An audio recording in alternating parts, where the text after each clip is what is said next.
It's the Opperman Report. And now, here is investigator Ed Opperman. Okay, welcome to the Opperman Report. I'm your host, private investigator Ed Opperman.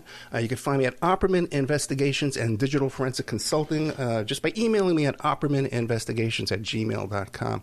If you like our show, be sure and check out our Patreon. All the stuff you hear Monday to Friday, AM/FM radio, you can find on Patreon with all the commercials cut out. So if you miss a show and you're a Patreon member, you get a hold of everything, plus a lot of free content I put up there as well. The archives are always free. You go to Spreaker.com and you can sign up for free. There's a chat room. You get an email notification anytime I put up new content. And I do an exclusive live show there every Friday night, just on what's been going on during the week. I'm really excited about today's show. We have a journalist from Nevada named Doug Poppa, former law enforcement. And you can find him on Twitter, too, as well, at Doug Poppa 1. He's got a YouTube channel, the Doug Poppa channel. And he's been covering, I think he's been on top of more than anyone else, this whole story about Shane Valentine, this pimp, this guy in Las Vegas with a long criminal history, some unsolved homicides, and these suicides of this judge we've been talking about recently. Mr. Doug Poppa, are you there? Yes, Ed. Good morning. Good afternoon. No, thank you so much, man. Before we get into the whole story about Shane Valentine, all this kind of stuff like that, tell us, who is Doug Poppa? Sure. I'm 68 years old. I grew up in New York City in Brooklyn. I was a New York City Police Department auxiliary police officer for 2 years. I went in the military in 76. I was a U.S. Army military policeman for 3 years, got an honorable discharge. I got out. I was a police officer in Herndon, Virginia for a year. Then I switched over to the Loudoun County Sheriff's Office, also in Virginia. Was there about 12 years. My police career ended when I exposed some misconduct and corruption, where there was a gentleman in jail for attempted murder. They withheld evidence. Anyway, I brought that out. The FBI got involved. I was subsequently fired for insubordination. I was on national news. CBS News did a spin-off from 60 Minutes. Could never get back on a police department because I broke the blue wall of silence. I testified that the prosecutor, the Commonwealth attorney, his name was William Birch, the sheriff's office and the captains and the sheriff were all covering this up. I lost a 12-year police career. I was a detective. I spent many years working undercover. I was Detective of the Year in 1986. Well, that didn't mean anything when I came out and exposed the corruption and the misconduct. After I lost my job in April of 1992, I did an undercover investigation for the Federal Bureau of Investigation. I was contacted by a former lieutenant from the police department who was involved in a ring of basically kidnappers and deprogrammers. They were getting ready to kidnap one of the heirs to the DuPont Chemical fortune and his wife. He asked me to get involved. Because of my surveillance experience, I immediately notified the FBI, who was doing an investigation of the sheriff's office at the time. Yeah, long story short, I did a several-month undercover investigation. They ended up making the arrest. I did 60 hours of body wire and transmitted tapes. They had 100 hours of Title III. So I left Virginia after that. I was in Colorado for a while they were flying me back to testify at the trial. I came out to Las Vegas in 1993, started working at the MGM Grand. I became an investigator, was over there for 5 years out here in Vegas. I left. I was director of security for the Silverton Hotel and Casino for 4 years, left there. And then I had 10 years as a director of security and surveillance for the Riviera Hotel that doesn't exist anymore. After that, I got involved with writing part-time as an investigative journalist for the Baltimore Post-Examiner out of Maryland. And about the time I started, about 2 years later, we had the Las Vegas Massacre. I wrote 165 articles on the Las Vegas Massacre, more than any other investigative journalist in the country. I stopped writing for the Baltimore Post-Examiner in 2019. I started my podcast, the Doug Poppa Podcast, which was formerly called Truth and Consequences with Doug Poppa, in May of 2020. I worked for about a year with the U.S. Department of Homeland Security out here, and I'm retired on Social Security. So I do my investigations based on my civilian and police sources, and I publish my stories on the Doug Poppa Podcast YouTube channel. Fascinating stuff, man. I'd like to have you come back. We'll talk about that police corruption case and maybe some October 1st Las Vegas shooting stuff as well. No problem. Real quick, we didn't discuss this off the air today, but real quick, Well, I had a guest on the show once who kind of misidentified you and mischaracterized you. Would you like to address that? Yes, excuse me, my voice is going on. I just recently saw that one of the police officers that saw it out here, one of my contacts, and told me about it, and I listened to it the other day and put your excerpt of the channel, of your podcast with her. Her name was Jody Williams, and she made a comment on there that I was a former CIA analyst, which is totally nonsense. I was never employed by the Central Intelligence Agency.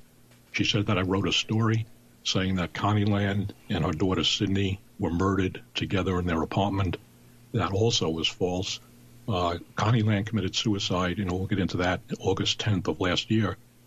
Sydney Land, her daughter, and Sydney's boyfriend, Nehemiah Kaufman, were shot in the head execution style in their apartment, Southwest Las Vegas apartment, in October of 2016. So I put that out on Twitter, and this woman, Williams, had responded with multiple Twitters, replies, saying it wasn't me that appeared on Ed Opperman's show. Some woman was impersonating me, which I knew to be nonsense because I had listened to her a couple of years ago on some of the TV programs she was on, and it appears to be the same voice that was on your show. And obviously you knew who it's the same person. I don't want to waste too much time, devote too much time to that. It's definitely the same person. She's mixed up or confused or something. But the information's incorrect. You never worked for the CIA, basically. No. Okay, yeah. So then we can get on to Shane Valentine. Where do you want to start on this story? Because this has been going on for years, and this guy's been dancing between the raindrops and had some very serious charges. I don't think he's ever done more than 2 years. Excuse me. Shane Valentine is a Las Vegas resident. He's a longtime Las Vegas pimp for years, over 10 years, 10, 15 years. He's a convicted felon. He's a career criminal. He has a long history for robbery, home invasions, assault with a deadly weapon. He's been in state prison twice. He's never been arrested, believe it or not. He's been pimping out the daughters of residents out here for, like I said, 10, 15 years. He's never been arrested by the Las Vegas Metropolitan Police Department for pandering, sex trafficking, pimping, whatever you want to call it, which is actually freaking amazing. And through the stories that I've done over the years, he has pimped out not only daughters of regular citizens, but apparently daughters of cops, the Las Vegas Metro Police Department police officers, daughters, judge, and believe it or not, the daughter of a Bonanno crime family soldier. So that's Shane Valentine in a history. Now, Shane Valentine, like I said, I talked about the murders of Sydney Land and Nehemiah Kaufman. Their bodies were discovered in their Southwest Las Vegas apartment on October 27th of 2016. The police believe they were killed in the early morning hours of October 26th, 2016. Shane Valentine was immediately the suspect in that case. The homicide lieutenant at the time for the Las Vegas Metro Police, his name was Dan McGrath. 1 year after the murders, in November of 2017, McGrath made a press conference with Connie Land. They had a press conference, and he told the media that Shane Valentine is no longer a suspect or person of interest in the case. Now, I'll get to something there in a second. Now, the next year, the new homicide lieutenant, Ray Spencer, he had a press conference with Connie Land also, and this was 1 year after McGrath said Shane Valentine is not a suspect in the murders anymore. Lieutenant Spencer said in 2018, Shane Valentine, this is his actual quote, is a suspect and person of interest in the murders. And in 2019, Sheriff Joe Lombardo, who used to be the sheriff out here, is now the governor of Nevada, he was interviewed by an investigator for the Nevada Commission on Judicial Discipline that was investigating former Judge Melanie Andrus Tobiasen. She committed suicide in January of this year. And Sheriff Lombardo told the investigator, 2019, Shane Valentine is still a suspect in the murders. Then in 2020, there was unofficial talk that he's no longer a suspect. So he was, he wasn't, he was, and he wasn't. It's the whole homicide investigation. They did multiple stories on this and podcasts. It's a freaking disgrace, Ed. Yeah, and he previously was convicted of shooting into the home of the mother of the murder victim, correct? Yes, on October 8th of 2016. That's the exact date. He got into a beef with who ended up being one of the victims in the double homicide, Nehemiah Kaufman. Now, Nehemiah Kaufman was an up-and-coming pimp, and that's been confirmed by the police department. He was also doing home invasions, burglaries, for people who don't know the term home invasion, with Shane Valentine. And allegedly, in one of the home invasions they did, a gun was stolen. So this ended up in a beef between Valentine and Nehemiah Kaufman. Now, on the morning of October 8th, at about 5 o'clock in the morning, Shane Valentine tried to kill at the upper level of the garage of the Red Rock Casino out here in Las Vegas. He tried to kill Nehemiah Kaufman, Sidney Land. They were together, and Sidney's best friend, Frankie Zappia, and it's a female. They call her Frankie Zappia. Frankie Zappia is a convicted, this is going to get complex. Frankie Zappia is a convicted prostitute. Her stepfather is a now retired Las Vegas Metropolitan Police Department police officer. So he threatened to kill him. He had a gun. He didn't. They fled. And then about 10 o'clock that morning, 10:15, he went over the house of Nehemiah Kaufman's mother out here in Las Vegas. And he fired, the police say, one shot. I spoke to the mother. She says several shots into the house. She called the police. He rammed his car into the garage, thinking that Nehemiah was in there. Now, at the time he was doing this, Ed, he was on text messages with Nehemiah Kaufman. And how do I know this? Because during my investigation, I obtained the grand jury file and the transcript, and this is where the text messages I have, everything came out of it. So long story short, he was on texting Nehemiah. Now, Nehemiah was making believe he was in the house, thinking and he wasn't, thinking that Shane wouldn't come in if he thought Nehemiah was in there. Anyway, text messages going back and forth. Shane threatened to kill Nehemiah, his mom, and Sidney Land. And he fled. He fired into the house. He fled. Now, what's interesting about this is when the police came out, the Las Vegas Metropolitan Police Department patrol officers, of course, they call the crime scene analyst, and then a patrol detective came out who handles the first case before it goes to the detective division. And they removed as evidence from that shooting into the occupied dwelling, which is a felony, pieces of his car. He rammed the garage door, and some of the pieces in the front of the car, the plastic emblem and stuff, fell off. He also threw a big rock or a boulder through the window. Well, they recovered all that. But what they didn't do, Ed, is, and this is unbelievable, is they did not recover the bullet that was in the ceiling of Nehemiah Kaufman's mother's bedroom that he fired into the window. They left without taking that bullet out. Now, that was October 8th. Let's fast forward to October 27th, when Nehemiah Kaufman and Sidney Land's bodies were discovered in their apartment. About 2 days later, one of the homicide detectives, Mitchell Dosh, he went into the evidence room because everybody was saying Shane Valentine did this because he threatened to kill them, 2.5 weeks before. And look, unbeknownst to him, he goes in the evidence room, and what's in there? The boulder, the pieces of the car, but no bullet. So he's thinking, what the hell's going on? So he gets a hold of his name was Mitchell Dosh, homicide detective.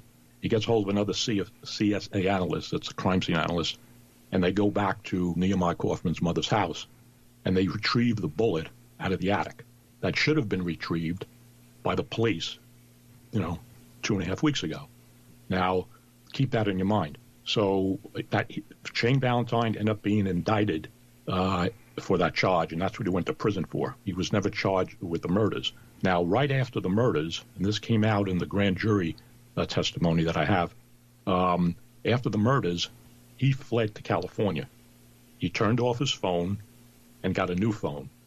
And that's where they picked him up in California. They end up getting a warrant for him, not for the murders, but for shooting into the occupied dwelling. And he was picked up in L.A., and then they got him back here to Las Vegas. And then subsequently, he was convicted of the shooting into the occupied dwelling. The police to this day, and of course they don't have to tell you anything, but through my investigation, I can't find any way to figure out how they cleared this guy. So you got to remember, he threatened to kill them 2.5 weeks before. They're dead, shot in the head. He flees to California immediately, turns off his cell phone, gets a new cell phone, and puts that out in Twitter messages with the new number. And I have all that information that came from the grand jury stuff that I got. So he was the suspect, like I said, after the murders. And a year later, they said he wasn't. The following year, 2018, yes, he is. 2019, he is. 2020, he's not. Now, you can say, what's going on? Very good question. First of all, every police officer I spoke to in Metro out here, my police officers, said there's no freaking way, Doug, that a CSA is going to leave a crime scene with leaving the most important piece of evidence that could link a suspect shooting into that house with the gun, if the person's caught with a gun. They would never leave the house. They've taken parts of houses out to get a bullet out. So hold that in your thought for a second, your listeners. Now, I interviewed former Judge Melanie Andrus Tobias, and she committed suicide, like I said, on January 20th of this year. In 2018, I did a 2-hour interview with her when I was writing for the Baltimore Post-Examiner on the record, and she unloaded a lot of stuff. In that interview, she alleged that some detectives in the Las Vegas Metropolitan Police Department, the Vice Unit, were corrupt, and they were protecting Shane Valentine. Now, it's interesting to note, I forgot to mention this, during those text messages that I said on October 8th, where Valentine was conversing on text messages with Nehemiah Kaufman, who ended up being one of the double homicide victims 2 weeks later, Nehemiah told Shane, and I published this in stories, you're a snitch, bro. I know you're snitching. Everybody knows you're snitching. So Kaufman accused Valentine of being a snitch. Right now, I believe he was right in that remark, because Shane Valentine, for the life of me, has been pimping out all these girls to this day, and he's never been arrested by Metro, like I said earlier, for sex trafficking or pandering. I know it's a lot of information, but that's what I got so far. A couple of quick questions, because you mentioned that there was a retired police officer involved that was a parent of one of these women. But now, my understanding is this retired police officer retired the day after the murder. No. Different one? Judge Tobias. Yes, you're talking about, his name is Daniel Deersdorf. Yeah. He's the stepfather of Frankie Zappia. Now, after the murders, Frankie Zappia, Shane Valentine, and Frankie Zappia's pimp, a guy by the name of Dominique Thompson, who goes by the street name of Damo. According to the judge, those were the 3 people that were involved in the murders of Sidney Land and Nehemiah Kaufman. Now, 6 months later, after the murders were discovered October 27th. Now, around April of 2018, the homicide detectives, Mitchell Dorsch, and another guy was working on the case with them, Jared Grimmett. I'll get to him in a second. Now, this is 7 months after the murders. They got search warrants on the homes and cars of Dominique Thompson, the pimp, and Frankie Zappia, who was living in a high-end condo out here called Turnberry Towers. Wow. She was a prostitute. For what they were looking for, why they did this 7 months later, I don't know. They're looking for a gun to link them with the murders. They found a gun, but apparently it wasn't linked to the murders, and they ended up turning that over to the feds because Dominique Thompson was a convicted felon. He ended up going to state prison for felon in possession of a firearm. So those are the 3 suspects that Judge Tobias told me on the record that homicide detective Jared Grimmett told her after the murders, because she was receiving information from those detectives, from Jared Grimmett specifically, about the murders, is that he told her, this is what she said, that those 3 people were involved in the murder. She even told me on the record, and people go back, I think it's episode 59 or 29 on my podcast. It's titled The Judge Tobias Interview, Unedited, Unfiltered. It's from the time the phone rang to the time I hung up with her, and you could hear our entire interview there. Now, that's what Judge Tobias said. Now, she ended up getting herself into trouble with the Nevada Commission on Judicial Discipline, and because she was meddling into an active murder investigation. That was one of the charges that they had against her. And then Connie Land, who committed suicide in August of last year, she had reached out to Connie. Let me say this so people know what I'm talking about here. Judge Tobias had reached out to Connie Land in 2019, and that's how they became friends. Connie broke it off with her. I think it was about October of 2017. She reached out to October of 2017. Connie broke off the relationship with Judge Tobias, and it was May of 2017. The murders happened. 2018 May, Judge Tobias reached out to Connie Land. I want to get the date straight. And for a couple of months, she was talking and working with Connie, saying she wanted to help her find out about the murders. Connie finally realized she had her own agenda. Judge Tobias broke off, told the homicide detective, Mitchell Dorsch, about what the judge told her, and including during this month period in 2018, when she reached out, she asked Connie Land for all the text message communications between Connie and homicide detective Mitchell Dorsch. And according to Connie Land, Judge Tobias told her she was going to turn those over to a friend in the FBI who she was giving information to. That agent, we later found out, his name was Kevin White, and he was out of the Las Vegas. This gets complicated. That was out of the Las Vegas field division out here, the division, Las Vegas division of the FBI. Connie later finds out that the FBI never requested the information from Tobias, and indeed, she never turned that investigation, or those text messages, which there were hundreds, over to the FBI. So she broke off contact with Tobias, and around October of 2017, notified the homicide detective, and then she made a complaint to the commission, the Judicial Commission, in December of 2018. Connie wrote a complaint. She was already under investigation by the commission because she was meddling into the homicide investigation, and then a bunch of other stuff came out. She had contact supposedly with a convicted drug trafficker, and she allowed her daughter to be associated with Pimps by hanging out to this club called Top Notch.